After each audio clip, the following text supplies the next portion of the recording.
Қандай университетке түссем екен деп жүрген талапкерлердің назарына жақсы жаңалықтарымыз бар. Нархоз университеті офлайн және онлайн қабылдау комиссиясының ашылуын жариялайды. Уақыттарыңызды жіберіп алмауға тырысыңыздар. Дүйсенбіден сенбіге дейін біз жұмыс жасаймыз. Сіздер онлайн түрінде құжаттарыңызды тапсырсаңыздар болады. Айта кетейік, нархозға түсуге шектік балл 50, кейбір мамандықтарға 60 балл. Ол туралы толық ақпаратты кеңесшілер беруге дайын. Аталмыш жоғарғы оқу орнының ресми сайтында үміткерлерге деген бөлімде сіз виртуалды бөлмелерге кіріп, консультанттармен тікелей байланысқа шыға аласыздар. Олар университет жайлы, түсу шарттары мен білім бағдарламалары бойынша толық ақпарат береді. Ал нархоздың басқа университеттерден қандай артықшылығы бар десеңіздер, құлақтарыңызды түріңіздер. Қазіргі таңда екі дипломдық бағдарламаларға біз 2 есе бағаларын төмендеттік.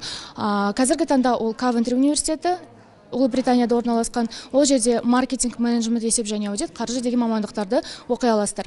Одан басқа Ля Рошель университетінде, Францияда орналасқан туризм және қонақжайлылық мамандықтары, және де құқықтану мамандығы бойынша халықаралық экономикалық құқық деген мамандыққа Ресей университетіндегі қаржы университетіне түсе аласыздар. Бұл бағдарламаның тағы бір ерекшелігі, ол қос мамандықты меңгеріп шетелде жұмыс істеуге, оқуды жалғастыруға 2 жылдық виза береді. Қысқасы, қатарыңыздың алды бола аласыз. Алайда мұнымен Нархоз университетінің ерекше ұсыныстары аяқталмайды. Біздің мемлекеттік грантқа түскен балалар ағылшын бөлімін таңдай алады.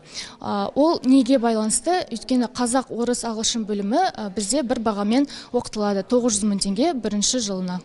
Керемет емес пе? Ендеше дұрыс шешім қабылдап, сапалы білім алуға асығыңыздар. Барлықтарыңызға сәттілік тілейміз.